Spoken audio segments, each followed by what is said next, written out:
तो आज की मेजर न्यूज में हम डिस्कस करेंगे ग्रंथ कुटीर के बारे में, जो कि president of India Droupadi Murmu ने कल के दिन अब क्या किया है, इनॉग्रेट किया है। देन रुपी का ऑल टाइम लो यहाँ पर आ चुका है, रीजन उसके पीछे हम देखेंगे।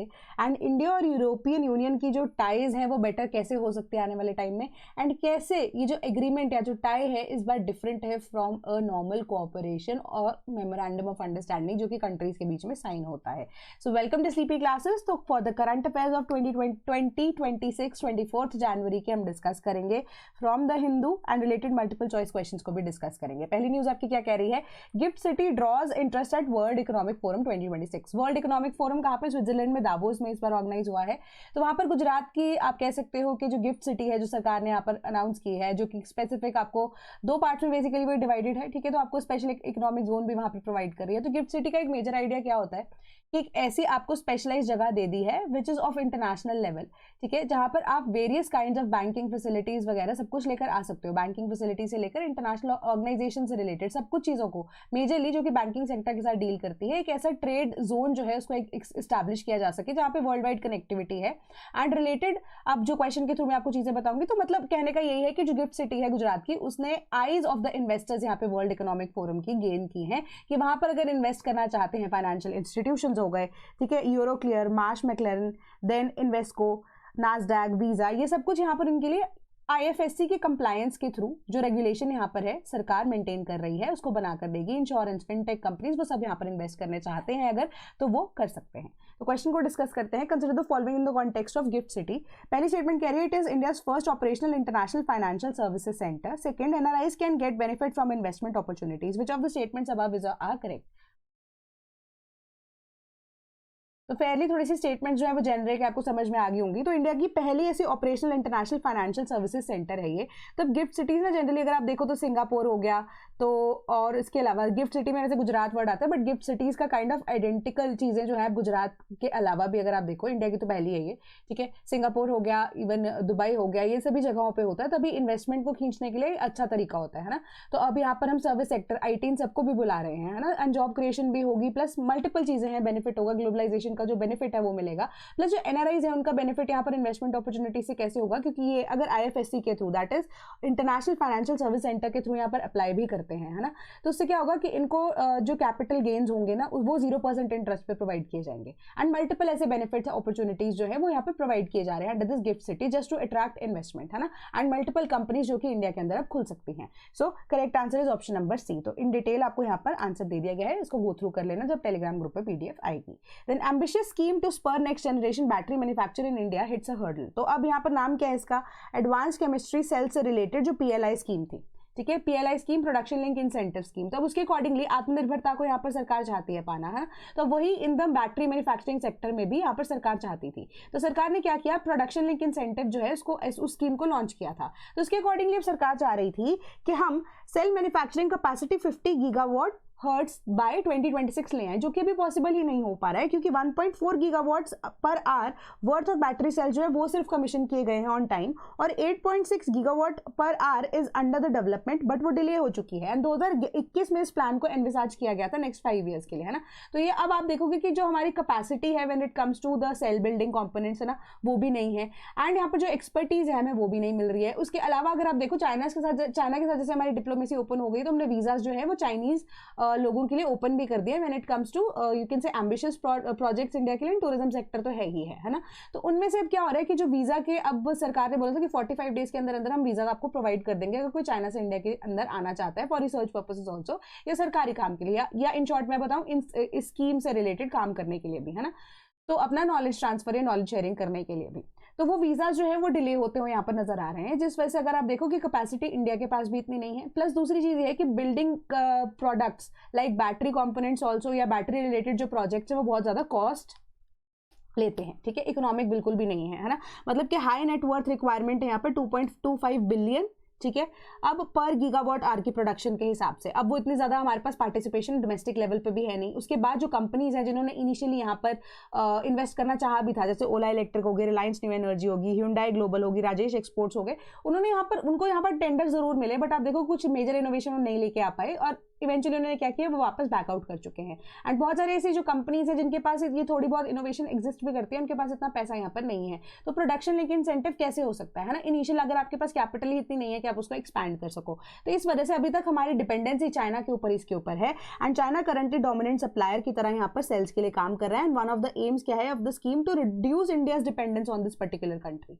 और not only on this particular country but dependence जो इंडिया चाहती है कि ऑल ओवर द वर्ल्ड हमारी कम हो जाए, हमारी जो डोमेस्टिक डिमांड है, डोमेस्टिक प्रोडक्शन है, वो यहाँ पर बढ़ सके। तो अभी के अगर आप देखोगे कि ये एक ऐसा नीश है या एक ऐसा नीश आप कह सकते हो कि सिचुएशन है, या आप कह सकते हो कि सेक्टर है, जिसके अंदर इंडिया की जो अभी डेवलपमेंट है वो बिल्कुल ऐसे चाइल्ड वाली सिचुएशन में है ना, बिल्कुल आप कह सकते हो कि एडोलेसेंस में भी नहीं पहुंच पाया। तो अब ये प्रॉब्लम यहाँ पर एग्जिस्ट कर रही है इंडिया के लिए। एंड इसी वजह से आउटले जो है सरकार ने यहाँ पर 18,100 करोड़ रुपए का भी लॉन्च किया था पीएलआई स्कीम का। ये प्रॉमिस भी किया था कि चाहे आप चाइना से ही पार्ट्स को इंपोर्ट करके यहाँ पर उसको असेंबल करना भी शुरू कर दो, तो भी जो भी सेल बिकता है वो चाइनीज कंपनीज को उनका हिस्सा भी मिलेगा पीएलआई स्कीम के अंडर। तो मतलब फॉरेन इन्वेस्टर्स को भी यहाँ पर अलाउ किया गया था। तो बट अभी भी आप देखोगे कि जो सेक्टर है इतना ज्यादा कुछ मेजर काम कर नहीं पाया है। तो इसी वजह से जो स्कीम है वो बैटरी मैन्युफैक्चर की वो एक मेजर हर्डल की तरह यहाँ पर सामने नजर आ रही है। तो वीजा से रिलेटेड प्लस कैपिटल इंटेंसिव बहुत ज्यादा है। एंड उसके अलावा because none of the companies, जो 3 कंपनीज मैंने पहले बताया है, दे स्टार्टेड सेलिंग बैटरीज, तो जीरो इंसेंटिव जो है उनको डिस्पर्स किए गए हैं against the 2900 crore by October 2025। तो इंडिया जो है एक मेच्योर सेल मैन्युफैक्चरिंग इकोसिस्टम को फिलहाल लैक कर रहा है, और क्रिटिकल मिनरल्स की रिफाइनिंग की भी हमें रिक्वायरमेंट है, वरना हमें उसे इंपोर्ट करना पड़ता है, जो कि एडिशनल कॉस्ट की तरह एक्ट करता है। एंड सेल कंपोनेंट की प्रोडक्शन के लिए भी अगर आप देखो हमारे पास कोई ऐसी मेजर इंडस्ट्री अभी तक नहीं है, तो वो it leaves the industry almost entirely dependent on the imports from China। And ये रिपोर्ट हमें ये चीज बताती है। ठीक है, आई होप आपको ये चीज समझ में आई हो। तो क्वेश्चन को डिस्कस करते हैं। बेसिक साइंसेस से आपका क्वेश्चन है, a cell in a battery undergoes which kind of reaction, oxidation, reduction, redox या ऑल ऑफ द अबव। तो थोड़ा सा कंट्रोवर्शियल हो सकता है इसका आंसर, बट मेरे अकॉर्डिंगली यहाँ पर correct answer option number C बनना चाहिए। ठीक है, क्योंकि ये रिडक्शन और ऑक्सीडेशन दोनों को यहाँ पर रिडॉक्स रिएक्शन हम बोलते हैं। रिडक्शन प्लस ऑक्सीडेशन को रिडॉक्स बोला जाता है। So the correct answer is option number C, क्योंकि अभी साइमल्टेनियसली दोनों रिएक्शंस हो रहे होते हैं कि हमारे पास पॉजिटिव चार्ज होता है, एक नेगेटिव चार्ज होता है ना। अब पॉजिटिव से आप देखोगे कि जो चार्ज है वो नेगेटिव की तरफ यहाँ पर जा रहा होता है, तो वो अब हमारा प्रोसेस हो जाता है ऑक्सीडेशन का। अब नेगेटिव से पॉजिटिव की तरफ जो चार्ज यहाँ पर जा रहा होता है, तो उसके हिसाब से हमारा जो रिडक्शन वाला प्रोसेस शुरू हो जाता है। तो ये साइमल्टेनियसली जब होता है कैथोड, एनोड और इलेक्ट्रोलाइट तीनों की प्रेजेंस के अंदर, कैथोड हमारा जो पॉजिटिव चार्ज लेकर आता है, पॉजिटिव इलेक्ट्रोड है, एंड एनोड जो हमारा नेगेटिव चार्ज है इलेक्ट्रिसिटी की प्रोडक्शन के लिए। इलेक्ट्रोलाइट एक ऐसा एलिमेंट होता है या मीडियम होता है जो कि आयंस को फ्लो करने के लिए फ्रीली यहाँ पर हेल्प करता है from between anode and cathode. So इसी वजह से इस रिएक्शन को, जहाँ पर ऑक्सीडेशन और रिडक्शन एक साथ हो रही होती है, तो उसको रिडॉक्स रिएक्शन यहाँ पर बोला जाता है, या रिडक्शन ऑक्सीडेशन रिएक्शन भी इसका नाम होता है।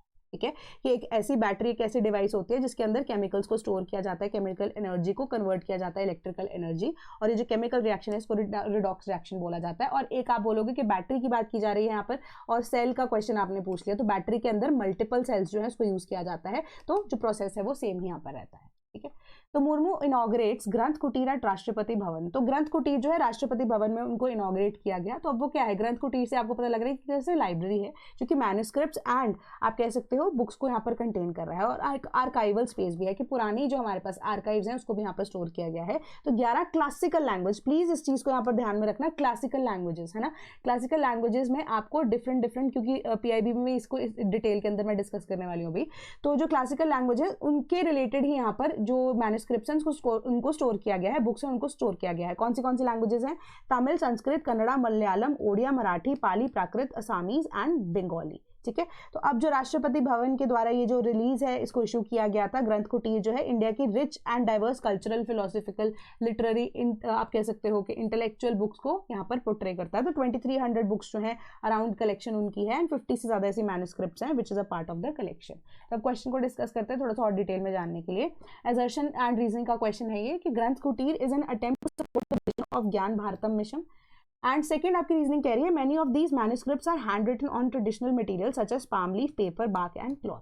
तो विच ऑफ द स्टेटमेंट्स आपको क्या लग रहा है कि सही है, या आपकी असर्शन सही है, रीजनिंग सही है, दोनों सही है बट एक दूसरे को कॉम्प्लीमेंट नहीं कर रही हैं, या असर्शन रीजनिंग दोनों सही है and correct explanation of assertion जो है हमारी रीजनिंग है। फेयरली सिंपल सा क्वेश्चन था ये, correct answer is option number D, दोनों की दोनों सही हैं। अब ज्ञान भारतम मिशन क्या बेसिक आइडिया हमारा क्या है कि हमने क्या करना है, 1 करोड़ तक मेजर आइडिया ये था कि 1 करोड़ से ज़्यादा जो मैन्युस्क्रिप्ट्स हैं उसको हम डिजिटल फॉर्म में एक डिजिटल लाइब्रेरी की तरह सपोर्ट कर सके, है ना। तो इसी तरीके से जो मैन्युस्क्रिप्ट्स हैं उनके डिजिटलाइजेशन का जो प्रोजेक्ट है उसको भी शुरू किया गया है। तो इसी वजह से इनको कंपाइल यहाँ पर कहाँ पे किया गया, ग्रंथ कुटीर के अंदर इनको रखा गया है। वहाँ से इनकी डिजिटलाइजेशन का जो प्रोसेस है वो और ज़्यादा यहाँ पर कैरी आउट किया जा सकता है ईजी तरीके से, है ना। तो ये जो मैन्युस्क्रिप्ट्स है इतने पुराने हैं, ट्रेडिशनल मटेरियल के ऊपर जैसे कि पाम लीफ हो गया, पेपर हो गया, इन सब के ऊपर यहाँ पर लिखा गया, कपड़े के ऊपर तक वो मैन्युस्क्रिप्ट्स लिखे गए हैं। इसी वजह से इनकी इंपॉर्टेंस और ज़्यादा बढ़ जाती है। तो ये हमारा करेक्ट आंसर बनता है, ठीक है, option number D. Then UK hits back after Trump comment on NATO troops. अब यहाँ पर ना इंसल्ट किया है डोनाल्ड ट्रम्प ने नेटो को। अब बाय द वे एक जो न्यूज़ है यहाँ पर ना आपकी न्यूज़पेपर के अंदर नहीं आई, आई डोंट नो व्हाई वो प्रिंट नहीं हुई है, बट आप कहोगे कि यूएन जो है ना, यूनाइटेड नेशंस में स्पेसिफिकली जो यूएसए की जब हम बात करते हैं, उन्होंने विड्रॉ किया है एक पर्टिकुलर यहाँ पर यूनाइटेड नेशंस के ऑर्गन से, ठीक है। बहुत मेजर ऑर्गन है when it comes to health sector. तो डब्ल्यूएचओ की यहाँ पे मैं बात कर रही हूँ, डब्ल्यूएचओ से यूनाइटेड नेशंस का जो एक मेजर ऑर्गन है when it comes to health sector, तो यूएसए ने वहां से विड्रॉ कर लिया है, ठीक है। तो अब पता नहीं, समझ में नहीं आ रहा है कि क्या एम्बिशियस प्लान है यहाँ पर, पीस बोर्ड की वजह से के नाम पे बहुत ज़्यादा एम्बिशन देखने को मिल रहा है। कल हमने ये डिस्कस किया था। तो अब डब्ल्यूएचओ से यूएसए ने विड्रॉ कर लिया है, तो आपकी न्यूज़ में नहीं था, बट मैं आपको ये इन्फॉर्मेशन दे रही हूँ क्योंकि ऑनलाइन मैंने पढ़ ली थी, ठीक है। तो अब यहाँ पर क्या है, इंसल्टिंग रिमार्क्स डोनाल्ड ट्रंप ने पास किए कि उन्होंने बोला कि अफगानिस्तान के अंदर जब हम अपनी मिलिट्री भेजी थी, नेटो की रिक्वायरमेंट हमें थी, तो वहाँ पर जितनी भी मिलिट्री है, जितने भी सोल्जर्स शहीद हुए अफगानिस्तान के अंदर भी अगर देखा जाए, तो जब तक हमारी आर्मी वहाँ पर डिप्लॉयड थी, तो वो सबके सब यूएसए के ही थे, एंड इवन की नेटो नेशंस ने तो बिल्कुल हेल्प नहीं की, ठीक है। तो to which the NATO nations, one of the NATO nations, जिसको हम यहाँ पर यूरोपियन यूनियन का भी एक हिस्सा पहले माना करते थे, यूके के जो प्राइम मिनिस्टर है स्टार्मर, ठीक है, उन्होंने बोला कि आपको मैं इतनी बात बता दूं कि 457 ब्रिटिश सोल्जर्स जो थे वो उन्हीं नेटो ट्रूप्स में से थे जो कि अफगानिस्तान के अंदर एंड साउथ एशियन कंट्रीज के अंदर उनकी जब आर्मी डिप्लॉय हुई है, जिनकी डेथ हुई थी। एंड उनके अलावा भी कनाडा, फ्रांस, जर्मनी, इटली और डेनमार्क जैसे नेशंस की भी आर्मीज जो है उनके पर्सोनल्स की जान गई थी। तो आप सोलली ये नहीं बोल सकते कि everything was done by America, ठीक है। तो अभी थोड़ी सी टसल बढ़ती हुई नजर आ रही है, एंड टसल यहाँ पर थोड़ी सी शांत होनी जरूरी है। एंड ग्रीनलैंड का मुद्दा अब क्यों जरूरी है एड्रेस किया जाना, एंड क्यों नेटो नेशंस झुक रहे हैं, उस चीज को भी डिस्कस करते हैं इस क्वेश्चन के थ्रू। तो consider the following in context of NATO. पहली स्टेटमेंट कह रही है the volume of US defence expenditure represents approximately 2/3 of the defence spending of the alliance as a whole. यहाँ पर अलायंस की जब हम बात कर रहे हैं, that is we are talking about NATO, क्योंकि कॉन्टेक्स्ट ऑफ नेटो की बात की जा रही है, ठीक है। Second, at the 2025 NATO summit, allies made a commitment to investing 5% of the GDP product annually on core defense requirements and defense and security related spending by 2030. Which of the statements above is or are correct? So the correct answer is option number A, ठीक है। सिर्फ option number ए यहाँ पर correct है। अब अगर आपने statement 2 को यहाँ पर करेक्ट मार्क किया ना, तो मार पड़नी चाहिए आप लोगों को, क्योंकि टाइम एंड अगेन मैं चीज को बता चुकी हूँ कि 2025 के अंदर 5% तक जीडीपी जो नेटो नेशंस हैं उनको बोला गया बाय 2035 आप उसको यहाँ पर कंप्लीट कीजिए, ठीक है, कि धीरे धीरे करके जो नेटो नेशंस है 1.5% एनुअली इसके अंदर अब डेडिकेट कर रहे हैं, है ना। तो 2035 should be the correct answer. तो 2035 तक इनको 5% ऑफ द जीडीपी लेना है, एंड यूएस धीरे धीरे करके यहाँ पर विड्रॉ कर रहा है अपना एक्सपेंडिचर, क्योंकि अगर आप देखो नेटो की जो डिपेंडेंस यूएस के ऊपर कितनी ज्यादा है, जिस वजह से जो ग्रीनलैंड के मुद्दे के आगे नेटो नेशंस को झुकना पड़ रहा है। वन ऑफ द रीजन कि यूएस का जो डिफेंस एक्सपेंडिचर है वो approximately 2/3 of the defence spending है of the alliance as a whole, ठीक है। नेटो नेशंस एक तरफ, यूएसए एक तरफ, तो भी 2/3 यहाँ पर बनते हैं। ऑल्दो जो अब ये यूएस की जो डिफेंस एक्सपेंडिचर है वो अब बाकी नेशंस को या बाकी रीजन्स के अंदर भी एलोकेटेड है, बट आप स्टिल देखो कि जो डिपेंडेंस है वो यूएसए के ऊपर कितनी ज्यादा है नेटो नेशंस की। तो इसका करेक्ट आंसर हमारा ऑप्शन नंबर ए बनता है, ऑप्शन नंबर सी नहीं बनता। तो अब यहाँ पर और देखो यूएस के ऊपर डिपेंडेंस नेटो की और कैसे है कि जो यूएस डिफेंस स्पेंडिंग है ना, वो commitments outside the euro Atlantic area है, वो भी हमें देखना चाहिए। बट अब जो अलायंस है वो रिलाई करता है यूएसए के ऊपर for the provision of some essential capabilities, जिसके अंदर फॉर इंस्टेंस इंटेलिजेंस आती है, सर्वेलेंस आती है, रिकनेसेंस होती है, air to air fuelling ballistic missile defence होती है, एंड एयरबोर्न इलेक्ट्रोमैग्नेटिक वॉरफेयर अगर कंडक्ट होता है तो वो यूएसए के ऊपर डिपेंडेंट है। तो मेजॉरिटी ऑफ द सिचुएशन जिसमें अब यहाँ पर परसों डोनाल्ड ट्रंप ने स्टेटमेंट दी थी कि नेटो सिर्फ यूएसए की वजह से ही एग्जिस्ट कर रहा है, that is somewhat true when we talk about facts, ठीक है। तो अब इस चीज को थोड़ा सा ध्यान में रखने की जरूरत है, एंड 2035 तक ये 5% ऑफ द जीडीपी की रिलेटेड बात हुई थी, ठीक है। तो correct answer is option number A. Then Venezuela moves to open up oil sector to US companies a की ट्रंप डिमांड। तो अब ट्रंप के साथ मिलकर ही रॉड्रिक्स को काम करना पड़ेगा, है ना, वो तो ऑब्वियस सी बात है, अदरवाइज उन्होंने बोला था कि मादुरो से ज़्यादा बुरा हाल हम आपका करेंगे, तो अब उनको क्या करना पड़ रहा है। तो ऐसे कोर सेक्टर्स हैं, जैसे इंडिया के अंदर हमारे पास 1991 से पहले ऐसे कोर सेक्टर्स हुआ करते थे ना, जो सिर्फ गवर्नमेंट ऑफ इंडिया के पास ही थे, सिर्फ मोनोपोली उनकी एग्जिस्ट करती थी, रेलवेज की जैसे हम बात कर रहे हैं, या इवन की आप देखोगे कंस्ट्रक्शन में सीमेंट के ऊपर यहाँ पर हमारे पास लाइसेंसिंग लगी हुई थी, मल्टीपल ऐसी चीज़ें एग्जिस्ट करती थी, है ना। तो अभी इसी तरीके से वेनेजुएला के अंदर भी इकोनॉमी में कुछ ऐसे कोर सेक्टर्स हैं, जैसे कि one of them being petroleum also, some of it, ठीक है, not completely, one of it being petroleum and other key sectors also, जिसपे सिर्फ और सिर्फ सरकार जो है वो रूल्स बना सकती है एंड उनके ऊपर ही काम कर सकती है ना, कि सरकार के मोनोपोली उस सेक्टर के ऊपर यहाँ पर एग्जिस्ट करती है। तो अब क्या हुआ है कि उन कोर सेक्टर्स को यहाँ पर वापस से क्या कि प्राइवेटाइज करने की बात की जा रही है। तो प्राइवेटाइजेशन की वजह से क्या होगा कि बहुत सारे ऐसे जो प्राइवेट प्लेयर्स है वो यूएस से वापस से क्या करेंगे, वेनेजुएला की तरफ अब अपना जो पैसा है वो इन्वेस्ट करना शुरू करेंगे। तो Trump is really happy with the way Rodriguez is working. तो उन्होंने ये बोला है कि मादुरो के बाद जो ये हमारे पास रॉड्रिक्स आई हैं, she is a true leader and वो चाहती हैं अपने लोगों की यहाँ पर के उनकी लिविंग कंडीशंस बेटर हो, उनको जॉब अपॉर्चुनिटी मिले, क्योंकि रॉड्रिक्स की जो स्टेटमेंट आई थी उनके अकॉर्डिंगली उन्होंने ये बोला था कि वेनेजुएला के जो लोग हैं वो ग्रो करेंगे all together and Venezuelan capital जो है वो रीओपन करना चाहते हैं वहाँ पर एम्बेसी, ठीक है, कि यूएस से जो है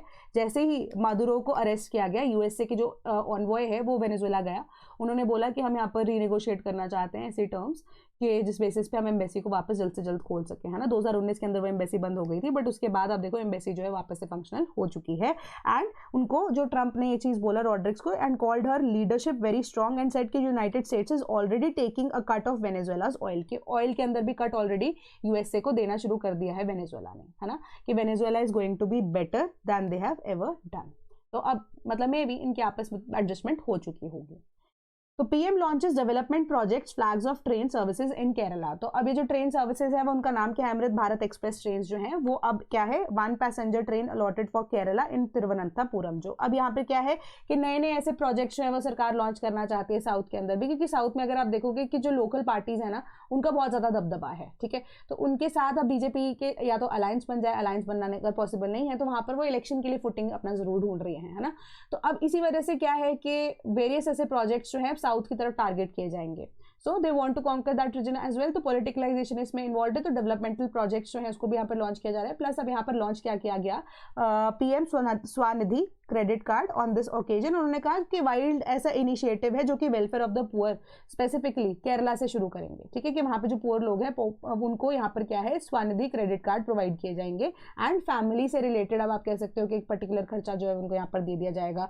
एंड यहाँ पर पीएम मोदी ने ये भी कहा कि हमें condition of the street vendors भी नजर आती है कि जिन्होंने स्ट्रगल किया है बोरो करके बहुत सारे ऐसे hundreds of rupees high interest पे, वो भी इस चीज के अंदर फंस चुके हैं। स्वनिधि के अंडर उनको इजिली क्रेडिट जो है वो मिल जाएगा, ठीक है। तो उन्होंने बोला कि ऐसी बहुत सारी स्कीम्स हैं, तो सेंट्रल गवर्नमेंट की जो स्कीम्स है वो यहाँ पे जो स्टेट गवर्नमेंट है वो पहुंचने नहीं देती हैं, है ना। तो अब उन्होंने यहाँ पर प्रधानमंत्री आवास योजना के लिए भी बोला कि 4 करोड़ से ज्यादा घर जो है वो प्रोवाइड किए गए हैं टू द पुअर, कि केरला के अंदर ऐसे लोग जो घर हैं, अगर हम देखें 1.25 लाख अर्बन पुअर फैमिलीज जो है उनको भी परमानेंट हाउसेज जो है वो प्रोवाइड किए गए हैं। Then US armada headed towards the Gulf says Trump over Iran. Armada का क्या मतलब होता है, बेसिकली फ्लीट या आप कह सकते हो आर्मी। अब यूएस का जो नेक्स्ट टारगेट है वो ईरान है, ठीक है, ये चीज यहाँ पर बोली जा रही है कि यूएस आर्माडा जो है वो गल्फ की तरफ जा रहा है and Washington was watching Iran closely from a longer period of time. And उन्होंने ट्रंप ने ये चीज बोली है कि हमने हमेशा ऑप्शन खुली रखी है न्यू मिलिट्री एक्शन की अगेंस्ट ईरान। एंड वॉशिंगटन जो है उन्होंने ज्वाइन किया था, बैक किया था इजराइल को, ठीक है, कि 12 डे वॉर जो अभी यहाँ पर 2025 के अंदर होकर हटी है। तो उन्होंने बोला कि दोबारा अगर जरूरत पड़ी तो हम उस चीज को कंडक्ट कराएंगे। कि वर्ल्ड इकोनॉमिक फोरम के टाइम पे उन्होंने ये चीज को यहाँ पर बोला है कि जो अब यहाँ पर एयरफोर्स जा रही है यूएसए की, वो फ्लीट जो है एक मैसिव फ्लीट है towards Iran, just in case अगर जरूरत पड़ जाती है तो we are watching over Iran, and जरूरत पड़ती है तो हम अपना जो आर्माडा है उनको वहां पर भेजेंगे, we are just on standby. And उन्होंने बोला कि I'd rather not see anything happen but we are watching them very closely. कि उन्होंने बोला कि जो कुछ भी होगा शायद मैं उसको ना भी देखूं, बट अगर मैं क्लोज वॉच उनके ऊपर जरूर रख रहा हूँ। तो यूएस ने अटैक किया था ईरानियन यूरेनियम एनरिचमेंट साइट्स को भी, ये चीज हमें पता है, बट उनको यहाँ पर अब रिमूव कर दिया गया था बिफोर द अटैक और एवरीथिंग, है ना। तो अब यहाँ पर जो हमारे पास IAEA है, जब वो इंस्पेक्शन करने भी गए वहां पर उनको वारंट्स नहीं मिले। ईरान ने टाइम एंड अगेन ये बोल दिया कि हम तो डीन्यूक्लियराइज कर चुके हैं अपने आप को, हम तो न्यूक्लियर स्टेट है ही नहीं अपने आप में। बट ईरान जो है डिनाई करता है न्यूक्लियर प्रोग्राम्स को, जो कि अब सीक्रेटिवली यहाँ पर काम किए जा रहे थे। तो अब इस चीज के ऊपर ईरान जो है वो नहीं चाहता है कि बात करें व्हील टॉक, ट्रंप ने बोला है ना कि अब यहाँ पे ना एक इश्यू समझ में नहीं आता मुझे कि जब ईरान का जो ऑनवॉय है वो जब वो गए थे ट्रंप से मिलने, तब उन्होंने यहाँ पर मना कर दिया है ना, तो मिलिट्री एक्शन की बात बार बार बोली जा रही थी। अब ये चीज़ बोला जा रहा है कि they do not want to talk but we'll talk. अब ये चीज़ समझ में नहीं आती कि प्रॉब्लम यहाँ पर क्या एग्जिस्ट करती है। तो ईरान का जो क्लेरिकल लीडरशिप है under the supreme leader ayatollah Ali Khamenei, but जो मूवमेंट है वो पेटर आउट हो चुका है in the face of a crackdown and the activist says kill thousands. तो अब यहाँ पर ईरान के अंदर हमें पता ही है, मैंने टाइम एंड अगेन आपको ये चीज़ भी डिस्कस की है, जो खामेनी है उनकी लीडरशिप को टाइम एंड अगेन चैलेंज भी किया जा रहा है, क्योंकि ईरान के अंदर यहाँ पर अभी प्रॉब्लम एग्जिस्ट कर रही है इन द कॉन्टेक्स्ट ऑफ व्हाट कि महंगाई बहुत ज़्यादा है, वहाँ पर इन्फ्लेशन रेट बहुत ज़्यादा एग्जिस्ट कर रहा है ना। तो जो खामेनी की के अगेंस्ट प्रोटेस्ट जो है वो भी बहुत ज़्यादा यहाँ पर एक्टिव हो चुके हैं। तो वही पूरी की पूरी स्टोरी जो है वो यहाँ पर रिपीट की गई है। ठीक है, तो अब यहाँ पर यूएसए जो है वो कह रहे हैं कि हम स्टैंड बाय के ऊपर एग्जिस्ट कर रहे हैं। यहाँ पर diversify of fish basket, union government advises the states. तो अब यहाँ पर यूनियन गवर्नमेंट चाह रही है कि जो स्टेट गवर्नमेंट्स हैं या इवन की जो स्टेट्स हैं वहाँ पे जो फिशरमैन कम्युनिटी है वो अपनी जो फिश प्रोडक्शन है, फिश बास्केट है, उसको डाइवर्सिफाई करें। उसके पीछे का रीजन उन्होंने यहाँ पे यही दिया कि किसी एक फिश की कैटेगरी के ऊपर जब आप डिपेंडेंट रहते हो for your fishery sector also, उसके बाद क्या होता है कि कई बार ना एक जो फिश जिसके ऊपर आप डिपेंडेंट हो उनके अंदर किसी तरह की डिजीज निकल के आ जाती है। तो आपको क्या करना पड़ता है कि जिनको आपने कल्टिवेट किया होता है उन सभी फिशेस को लेकर आपको भी बहुत ज़्यादा लॉसेज हो जाते हैं। तो इसी वजह से डाइवर्सिफिकेशन जरूरी है। डाइवर्सिफिकेशन से यहाँ पर क्या होगा, आप डिफरेंट तरह की जो फिशरी सेक्टर है उसके अंदर आप एक्सपैंड कर सकते हो। तो आप एक पर्टिकुलर कंट्री को यहाँ पर टारगेट नहीं करोगे, मल्टीपल कंट्रीज को भी फिर आप एक्सपोर्ट पर्पसेस के लिए टारगेट कर सकते हो। ठीक है, कि जो state fisheries department farmers, fish workers, processors and exporters को ये बोला कि कल्टीवेट कीजिए wide range of species, adopt कीजिए लेटेस्ट फार्मिंग प्रैक्टिसेस को जिसमें इंटीग्रेटेड मल्टी ट्रॉफिक एक्वाकल्चर आता है, ताकि मोर फिश को in the same space cultivate किया जा सके, ताकि नए ग्लोबल मार्केट्स को एक्सेसिबिलिटी दी जा सके। तो यहाँ पर यही चीज बोली गई है कि यूनाइटेड स्टेट्स जो है वो एब्सेंट था फ्रॉम दिस मीटिंग, जो कि अभी यहाँ पर आप कह सकते हो कि टैरिफ्स की वजह से, क्योंकि हमारा जो फिशरी सेक्टर है उसके अंदर स्पेसिफिकली जो श्रिम्प कल्टिवेशन है वो बहुत ज़्यादा यहाँ पर जो है सेटबैक उनको देखने को मिला है, क्योंकि श्रिम्प के लिए भी हमारे लिए मेजर मार्केट कौन सी थी, यूएसए की ही थी, है ना, जो टैरिफ्स की वजह से यहाँ पे पॉसिबली काम नहीं कर पाई है। तो यहाँ पे ये बोला है कि representatives from more than 40 countries जिसमें China, Russia, Iran, Venezuela, Vietnam and Saudi Arabia जो है दे आर एक्सपेक्टेड कि हमारी जो मार्केट है उनके लिए यहाँ पर खुले। एंड जो फार्मर्स हैं वो डिपेंडेंट है वन स्पीशीज, तो इस वजह से बहुत ज़्यादा रिस्क ले रहे हैं। तो डिजीजेज या seeds of that particular species जो है that can not spread from state to state, तो इसी वजह से ये प्रॉब्लम आ गई। तो उन्होंने बोला 2006-7 में हमने ये प्रॉब्लम से सीख लेनी चाहिए थी, ये भूल से हमें सीख ले लेनी चाहिए थी कि एक स्पॉट सिंड्रोम नाम का वायरस जो है जिसने फार्मिंग की ब्लैक टाइगर श्रिम्प को पूरा का पूरा डिस्ट्रॉय कर दिया था। तो अब यहाँ पर ब्रैकिश वाटर के अंदर जो ये ग्रो किया जाता था, जिसको स्पेसिफिकली कल्टिवेट किया जाता है श्रिम्प को, है ना, तो अब इस वजह से हमें बहुत ज्यादा सेटबैक देखने को मिला था, लॉसेज इनकर हुए थे। तो ये चीज को दोबारा रिपीट मत कीजिए। तो उन्होंने यहाँ पे बोला डाइवर्सिफिकेशन के लिए आप प्रमोट कर सकते हो स्कैम्पाई को, टाइलापिया को, पैंगसिस को in a place of varieties जहां पर rohu, catla and which do not have global market presence, या तो आप उनको उगाना शुरू करो, ठीक है, उनकी कल्टीवेशन शुरू करो। इससे क्या होगा कि आप एक या तो कुछ यूनिकनेस लेकर आओगे, उससे फायदा हो सकता है आपका, या बाकी कंट्रीज को जो रिक्वायरमेंट है उसके अकॉर्डिंगली आप अपने सेक्टर को ग्रो करना शुरू कीजिए। तो उन्होंने बोला फार्मर्स को अवॉइड करने के लिए pendency on the white lock shrimp, and उन्होंने इंश्योर किया कि ईज फ्री स्पीशीज जो है गवर्नमेंट साइंटिस्ट के द्वारा यहाँ पर काम किया जा रहा है इनके ऊपर, ताकि इंप्रूव किया जा सके इंडिजिनस वैरायटीज को, जिसके अंदर इंडियन व्हाइट प्रॉन भी है और जायंट टाइगर प्रॉन भी है, तो उनकी कल्टिवेशन एक्सटेंसिवली यहाँ पर की जा सके। तो बोथ गुड एक्सपोर्ट मार्केट्स जो है हमारे पास एग्जिस्ट करती है, डोमेस्टिक डिमांड भी एग्जिस्ट करती है, तो एक्सपोर्ट कर रहे हैं हम स्पीशीज को ओवर 100 कंट्रीज। तो अब इसको और ज्यादा एक्सटेंड करने की बात की जा रही है। तो ग्लोबल डिमांड के लिए उन्होंने बोला कि इंटरनेशनल डिमांड अगर हम देखें, सर्टन स्पीशीज कैसे फिन फिश है जिसमें सी बास जो है उसकी मीट का क्वालिटी बहुत अच्छा माना जाता है। तो केरला की जो पॉपुलर करीमीन या पर्ल स्पॉट जो है उसकी भी इंटरनेशनल अपील ज्यादा देखने को मिलती है। तो फिशरी सेक्टर केरला के अंदर वो वहां पर अब प्रोडक्शन जो है उस हिसाब से बढ़ा सकता है अपना। तो अब उसको ब्रैकिश वाटर के अंदर भी कल्टिवेट किया जा सकता है, तो उसकी स्पेशलिटी भी वो बहुत ज्यादा है। तो अब इसी तरीके की डेवलपमेंट जो है वो रेप्लिकेट करने की कोशिश की जा रही है पंजाब, हरियाणा, उत्तर प्रदेश एंड राजस्थान के अंदर, जहां पर ग्राउंड वाटर जो है वो बहुत ज्यादा सैलाइन है। तो अब उसी की वजह से वहां पर कल्टीवेशन जो है केरला से फर्दर अब नॉर्दर्न स्टेट्स के अंदर वहां पर उनको ट्राई किया जा रहा है रेप्लिकेट करने के लिए, ताकि हम ग्लोबल डिमांड को फुलफिल करने के लिए एंड मार्केट्स को रीच करने के लिए एक लॉन्गर वे में खेल सके, लंबी जो गेम है उसको हम खेल सके।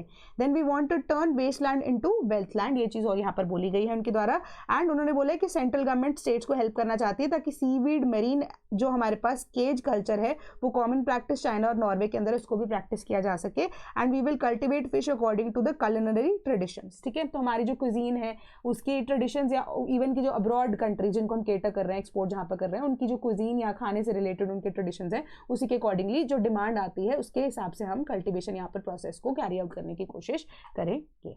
Then rupee hits an all-time low of 92 rupees per US dollar, settles at 91.90। Reason क्या है? क्रूड जो प्राइसेस है वो बढ़ गए, क्योंकि अब हम वेनेजुएला से भी हम यहाँ पर काम शुरू कर रहे हैं, रशिया से डिपेंडेंस कम कर रहे हैं, तो क्रूड प्राइसेस जो है ऑयल के वो भी बढ़ना शुरू हो गए हैं, ठीक है। एंड इवन की आप देखोगे कि हमारे पास जो फॉरेन फंड्स है, रिस्क ऑफ सेंटिमेंटल, यहाँ पर आप कहोगे ग्लोबल मार्केट्स वॉलेटिलिटी एग्जिस्ट करती है, आउटफ्लोज जो है फंड्स के वो होते ही जा रहे हैं, डोमेस्टिक मार्केट जो है अब यहाँ पर वीक दिखती नजर आ रही है, तो परसिस्टेंट फॉरेन फंड आउटफ्लोज की वजह से आप देखोगे कि जो रुपी की वैल्यू है वो गिरती ही जा रही है। Then BPCL to boost oil supply from Brazil's Petrobras, ठीक है। तो कल हमने डिस्कस किया था कि हम वेनेजुएला से ऑयल लेंगे, अब वहाँ पर उसकी डेवलपमेंट की बात हो रही थी। अब ब्राजील के पेट्रोब्रास के साथ भी हमारी जो आप कह सकते हो कि डील है वो आने वाले टाइम में 1 साल के अंदर जो स्ट्राइक होने वाली है, इसके हिसाब से अब हम प्रोक्योर करेंगे 12 million barrels Brazilian crude from Petrobras, that is for $750 million for the upcoming financial year. तो यहाँ पर डबल हमने डिपेंडेंसी ब्राजील के ऊपर बढ़ा दी है, पिछली बार से डबल यहाँ पर इस बार हम इंपोर्ट करेंगे ऑयल। तो एक तरह से यहाँ पर हम बेटर कर रहे हैं सिचुएशन को, ताकि हमारे ऊपर से जो टैरिफ लगाए गए हैं वो हटा दिए जाए। देन यूके हिट बैक्स, ये ऑलरेडी हम डिस्कस कर चुके हैं। Then India European Union will upgrade ties trade deal with still in the works, ठीक है। तो इस बार बस यही बताया गया है, इंडिया और यूरोपियन यूनियन का जो समिट है दिल्ली के अंदर, उसके अंदर स्पेसिफिक अब हम क्या करेंगे, हम सिर्फ और सिर्फ ये अपग्रेड नहीं करना चाह रहे टाइज को इस वे में कि हमारा एक better memorandum of understanding sign हो जाए। ऑल्दो बहुत लंबी आपको ये न्यूज़ दी गई है, बट इसके अंदर जो क्रक्स दिया गया है वो यही दिया गया है कि जैसे आपको पीयूष गोयल की स्टेटमेंट याद होगी कि इस बार का जो हमारा यूरोपियन यूनियन के साथ टाई होगा, इस तरह का टाई हमने कभी पहले भी नहीं देखा होगा। तो उसी चीज़ को यहाँ पर रेप्लिकेट किया गया है कि हमारा जो डिफेंस सेक्टर है उसके अंदर हम फाइनली अब बूस्टअप करना चाह रहे हैं टाइज को। उसके अलावा अब हमारा जो काम है with respect to free trade agreement, ये फ्री ट्रेड एग्रीमेंट जो है इस तरीके से होगा, क्या आप कह सकते हो ये free trade agreement European union इस तरीके से करेगा कि जो अभी तक उन्होंने सिर्फ और सिर्फ 2 कंट्रीज के साथ ही किया है, जिसके अंदर जापान है, ठीक है, एंड रिपब्लिक ऑफ कोरिया है, ठीक है। कोरिया एंड जापान के साथ ही ऐसा कोई एग्रीमेंट हुआ होगा, and the third country will be India, ठीक है। तो इस तरीके से हम जो डिफेंस प्रोक्योरमेंट है एंड इवन की जो यूरोपियन यूनियन की जो नेशंस हैं, दे आर ट्राइंग कि जो रिसर्चर्स हैं, डॉक्टर्स हैं, टीचर्स हैं, उनकी रिक्वायरमेंट अगर इंडिया में भी होती है या यूरोपियन यूनियन की कंट्रीज के अंदर भी होती है तो उनको भी वीज़ा जो है वो प्रोवाइड किए जाएंगे। लेबर की रिक्वायरमेंट उनको बहुत ज़्यादा है, तो इस तरीके से नॉलेज ट्रांसफर प्रॉपर तरीके से किया जाएगा, मेमोरेंडम ऑफ अंडरस्टैंडिंग तभी साइन किया जाएगा। तो अब ये समिट जो है बहुत ज़्यादा इंपॉर्टेंट है, all eyes on India and European union summit अब होने वाला है। अब अगर ये सक्सेसफुली हो जाता है तो इंडिया के लिए ग्लोबल मार्केट अगेन खुल सकती है, क्योंकि यूरोपियन यूनियन अपने आप में मेजर ऐसी यू कैन से के कंट्रीज का आप कह सकते हो कॉम्पोजिशन है, जिससे इंडिया के लिए अब बेटर यहाँ पर अपॉर्चुनिटीज आने वाले टाइम में आ सकती हैं। Then Russia demands Ukraine Donbas region before talks, तो अब यहाँ पर जो टॉक्स है वो ड्यू है on the weekend, 3 way talks before Ukrainian, Russian and American officials Friday को अभी हो चुकी हैं, है ना। तो उन्होंने बस यही चीज़ बोली है कि डॉनबास रीजन जिसके अंदर 20% ऑफ द एरिया अगर आप देखोगे अभी भी जो है वो यूक्रेन के कब्जे में है, तो अब डॉनबास वाले रीजन से जब यूक्रेन रिसीड कर जाएगा, उनकी आर्मी रिसीड कर जाएगी, उसके बाद ही जाकर रशिया इस सेइंग कि हम कोई बात करने की कोशिश करेंगे, अदरवाइज हम कोई भी तरह से जो टॉक्स है वो नहीं करना चाहते। पीस अगर आपको स्टैब्लिश करना है तो हमें डॉनबास रीजन चाहिए ही चाहिए, but Ukraine on the other hand is not ready to cede their territories, क्योंकि अब एक और ना ऐसे आर्टिकल न्यूज़पेपर में आया था इसी के रिगार्डिंग, तो आई थॉट कि मैं इसी में आपको एक्सप्लेन कर दूंगी कि उन्होंने कहा क्या है कि डॉनबास रीजन जो है ना, उनका जो कल्चरल टाइज है वो अब रशिया के साथ भी है, यूक्रेन के साथ भी है ना, क्योंकि यूक्रेन जो है अर्लियर पार्ट ऑफ यूएसएसआर हुआ करता था। तो अब जो डॉनबास रीजन है, majority of the people they are wanting to stay in Ukraine only, ठीक है। तो अब उन्होंने ये बोला है कि डॉनबास रीजन की चलो स्ट्रेटेजिक इंपॉर्टेंस तो एग्जिस्ट करती है, बट उसके अलावा भी अगर आप देखो कि कल्चरल टाइज जो है यूक्रेन के साथ उनकी ज्यादा है एज कम्पेयर टू रशिया, तो अब वो ये चाह रहे हैं कि अगर हम डॉनबास रीजन को सीड कर देते हैं तो वहाँ के जो लोग हैं वो ये बोलेंगे कि यूक्रेन ने उनको धोखा दिया है ना, that they do not want to become a part of Russia somewhat, है ना। तो ये सारी चीजें जो है अब कीव यानी कि यूक्रेन जो है वो सोच रहा है खुद से कि उनको ये रीजन को नहीं देना है, and ceding a territory is a sign of weakness also, कि हमने अधीनता यहाँ पर स्वीकार कर लिया है रशिया की। तो अब यही प्रॉब्लम जो है यहाँ पर एग्जिस्ट करती जा रही है, बट कीव जो है वो रेडी नहीं है कि डॉनबास रीजन को वो दे to Russia, but Russia on the other hand is saying कि टॉक शुरू होने से पहले हमें डॉनबास रीजन चाहिए, कि जो आर्मी है जब वो वापस चली जाएगी उसके बाद जाकर ही हम बात करेंगे यूक्रेन से, एंड तभी ये नेगोशिएशन यहाँ पर हो पाएगी, otherwise there will be no peace. Then 2026-2027 के foundation batches along with other kinds of batches for UPSC is available with us and optional के batches भी आपको यहाँ पर available करा दिए गए हैं. And अगर आप interested हैं to become a part of the Sleepy family तो आपको करना क्या है, तो आपको करना है 1800-890-3043 पे कॉल एंड आपको कोर्सेज की इंक्वायरी करनी आप कर सकते हैं. sleepy.class@gmail.com पे हमें ईमेल भी कर सकते हैं कोर्सेज के regarding. Our team will get in touch with you. Same goes for state PCS projects. ठीक है, तो जो ये प्रोजेक्ट है हमारा फाउंडेशन कोर्सेज का फॉर यूपी PCS एग्जिस्ट कर रहा है 2026 के लिए एंड BPSC के लिए भी एग्जिस्ट कर रहा है. प्लस उसके अलावा अगर हम देखें तो हरियाणा का भी जो क्रैश कोर्स है 2026 प्रीलिम्स के लिए वो भी लॉन्च हो चुका है एंड पंजाब का जो मेंस का आपके पास बैच है वो भी लॉन्च हो चुका है. तो अकॉर्डिंगली अगर आप चाहते हैं इंक्वायर करना तो same toll free number, same website है एंड सेम ही ईमेल आईडी है, वहाँ पे आप इंक्वायर कर सकते हैं. कोई भी एक्टिव कूपन कोड अगर आप यूज करते हैं तो इन प्राइसेस के ऊपर आपको हेवी डिस्काउंट्स यहाँ पर मिल जाएंगे. So that is all from my side today and कोई भी डाउट होता है टेलीग्राम ग्रुप पे आप पूछ लीजिए, कमेंट सेक्शन पे आप पूछ लीजिए, उसका मैं आंसर आपको देती रहूंगी. तब तक पढ़ाई करते रहिए, पढ़ाई नहीं रुकनी चाहिए. एंड यूपीएससी की तैयारी कर रहे हैं तो पेपर आ रहे हैं, स्टेट PSCs की तैयारी कर रहे हो तो भी उनके पेपर यहाँ पर इस बार आप देख रहे हो कि जल्दी जल्दी से आ रहे हैं, है ना. प्रीपोन होते जा रहे हैं थोड़े थोड़े पेपर, क्योंकि हरियाणा का पेपर भी प्रीपोन ही हुआ एक तरह से, है ना. That was a kind of surprising to us, but चलो ठीक है, तैयारी चलती रहनी चाहिए. हमारी भी आपकी भी मेहनत करना दोनों साइड का काम है ताकि रिजल्ट अच्छा ही आए. तो थैंक यू सो मच.